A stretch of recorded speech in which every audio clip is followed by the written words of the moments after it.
కోవూరు మండలం మైథిలి సెంటర్లో వైఎస్ఆర్ కాంగ్రెస్ పార్టీ అధినేత స్వర్గీయ డాక్టర్ వైఎస్ రాజశేఖర రెడ్డి 77వ జయంతి వేడుకలను ఘనంగా నిర్వహించారు. ఈ సందర్భంగా వైసీపీ మండల అధ్యక్షుడు అత్తిపల్లి అనూప్ రెడ్డి ఆధ్వర్యంలో వైఎస్ఆర్ విగ్రహానికి చిత్రపటానికి పూలమాలలు వేసి ఘనంగా నివాళులు అర్పించారు. ఈ సందర్భంగా అనూప్ రెడ్డి మాట్లాడుతూ మాజీ ముఖ్యమంత్రి రాజశేఖర రెడ్డి ఉమ్మడి ఆంధ్ర రాష్ట్రానికి ఆయన చేపట్టినటువంటి ఎన్నో సంక్షేమ కార్యక్రమాలు పేద ప్రజలకు ఎంతగానో ఉపయోగపడ్డాయని గుర్తు చేసుకున్నారు. వైఎస్ఆర్ ఆశయాలకు అనుగుణంగా జగన్మోహన్ రెడ్డి మళ్లీ తిరిగి రాష్ట్రానికి ముఖ్యమంత్రి అయి ఆ సువర్ణ పరిపాలనను అందిస్తారని ఆకాంక్షించారు.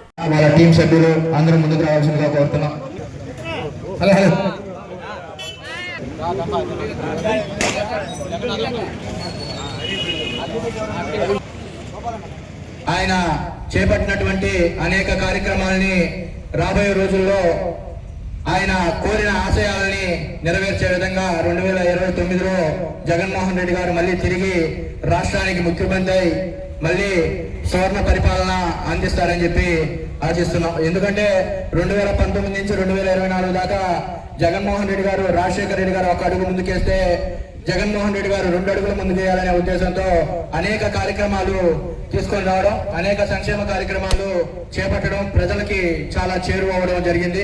దురదృష్టవశాత్తు అధికారం కోల్పోయినప్పటికీ ఈ రోజుకి కూడా ముఖ్యమంత్రి జగన్మోహన్ రెడ్డి గారు అని చాలా మంది అవ్వతాతలు ఈ రోజు బాధపడుతున్నారు.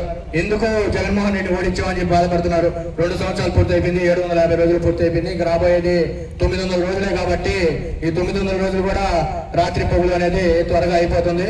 2029లో జగన్మోహన్ రెడ్డి గారు అధికారం చేపట్టిన తర్వాత ముందుగా గవర్నమెంట్ ఎంప్లాయీస్ అయితే ఏమి, అదే విధంగా అనేక మందిని ఈసారి ముందుండి నడిపించడం జరుగుతుంది. ఈ రోజు కష్టకాలంలో వైఎస్ఆర్ కాంగ్రెస్ పార్టీ తరపున నిలబడినటువంటి ప్రతి ఒక్కరికి శిరస్సు ఉంచి కూడా నమస్కరించుకున్నాం. ఎందుకంటే పార్టీ కష్టాల్లో ఉన్నప్పుడు, పార్టీ నాయకుడికి ఇబ్బంది ఉన్నప్పుడు నిలబడినటువంటి కార్యకర్తలు అయితే ఏమి, నాయకులు అయితే ఏమి, నిజంగా వాళ్ళ ధైర్యానికి, వాళ్ళ నాయకుల మీద పెట్టుకున్న నమ్మకానికి శిరస్సు ఉంచి నమస్కరించుకుంటున్నాం. ఎందుకంటే అధికారం ఉన్నప్పుడు అందరూ ఉంటారు, అధికారం లేనప్పుడు ఆ నాయకుడికి అండగా ఉన్నవాడే కార్యకర్త అయితే ఏమి, నాయకుడు అయితే ఏమి. ఈ 2 సంవత్సరాలు అనేక కష్టాలు పడ్డారు నాయకులు కానీ కార్యకర్తలు కానీ. మేము మళ్ళీ తెలియజేస్తా ఉన్నాం, ప్రసన్న కుమార్ రెడ్డి గారు తెలియజేయడం కూడా జరిగింది. 2029లో కార్యకర్తని చేతి ఏలు పట్టుకొని నడిపిస్తారని చెప్పి ప్రసన్న కుమార్ రెడ్డి గారు తెలియజేయడం జరిగింది. 2029లో ప్రసన్న కుమార్ రెడ్డి గారు కోవూరులో జెండా ఎగరేసిన తర్వాత కార్యకర్త నాయకులు కాళ్ళు ఎగరేసుకొని తిరగడం కూడా తథ్యమని చెప్తా ఉన్నాం. మేము పరిపాలన కొనసాగిస్తాం. 2029లో ఎలాంటి పరిపాలన కొనసాగిస్తామంటే, మా దగ్గరికి ఎవరైనా సమస్య అని వస్తే ఆ సమస్యని 10 నిమిషాల్లో వాళ్ళకి తీరే విధంగా పరిపాలన అందిస్తాం. పాత పరిపాలనని 2019, 2024 ముందు పరిపాలన ఎలా ఉందో, అన్న తమ్ములు, అక్క చెల్లి, అవ్వ తాత అనే పరిపాలన ఎలా ఉందో అలాంటి పరిపాలనని 2024లో తీసుకొని వస్తాం. ఈ 2 సంవత్సరాలు ఎంతమంది కష్టపడ్డారో ప్రతి ఒక్కరికి తెలుసు. మన రాష్ట్రాల్లో, ఉమ్మడి రాష్ట్రాల్లోనే కాకుండా అనేక రాష్ట్రాల్లో 108 తీసుకొని వచ్చి పెట్టారు.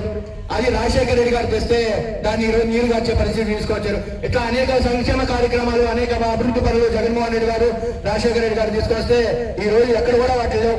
ఎందుకంటే మీకు చిన్న ఉదాహరణ చెప్తా. జగన్మోహన్ రెడ్డి గారు పాదయాత్ర చేసేటప్పుడు చాలా ఏరియాల్లో రేషన్ షాపులు కాడ క్యూలు కట్టింది, అవ్వాతాతలు నెత్తి మీద పెట్టుకొని తీసుకొని పోతా ఉంటే దాన్ని చూసి చెల్లించిపోయి ఇంటింటికి రేషన్ పంపించాలా, ఏ అవ్వాతాత, ఏ అక్క చెల్లి రేషన్ కి క్యూలో ఉండి రేషన్ బియ్యం తీసుకోవాల్సిన అవసరం లేదని చెప్పే ఉద్దేశంతో ప్రతి ఇంటికాడికి రేషన్ బండి పంపించి రేషన్ బియ్యం ఇచ్చే పరిస్థితికి జగన్మోహన్ రెడ్డి గారు తీసుకొని వస్తే ఈ రోజు జగన్మోహన్ రెడ్డి గారు తీసుకొచ్చారని ఆ ఉద్దేశంతో ఈ రోజు రేషన్ బండి తొలగించి ఈ రోజు అదే రేషన్ ని క్యూలు కట్టి సర్వత పని చేయట్లా అనేక సార్లు జరగాల్సి వస్తుంది రేషన్ షాపులకి. అలాంటి పరిస్థితి మళ్ళీ తిరిగి తీసుకొని వచ్చారు. అదేవిధంగా సచివాలయ వ్యవస్థని ప్రజలకి చేరువ చేశారు. అలాగా చెప్పుకుంటా పోతే అనేక సంక్షేమ కార్యక్రమాలు జగన్మోహన్ రెడ్డి తీసుకొస్తే ఈరోజు అన్ని జగన్మోహన్ రెడ్డి గారు చేశారని చెప్పే ఉద్దేశంతో వాటిలన్నింటినీ తొమ్మిదిలో కలపడం జరిగింది. ఒక డాక్టర్ వైఎస్ రాజశేఖర రెడ్డి మాత్రమే.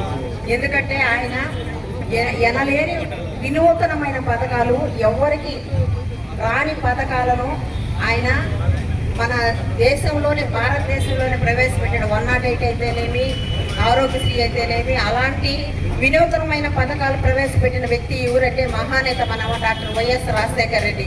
ఆయనకి ఇంకొక పేరు కూడా ఉంది, అపర భగీరథుడు. అంటే జలయజ్ఞం చేసి మనకి ఎన్నో నీళ్ళు అందించి ప్రతి రైతు కన్నీటిని తుడిసిన మహానుభావుడు ఎవరంటే డాక్టర్ వైఎస్ రాజశేఖర రెడ్డి గారు.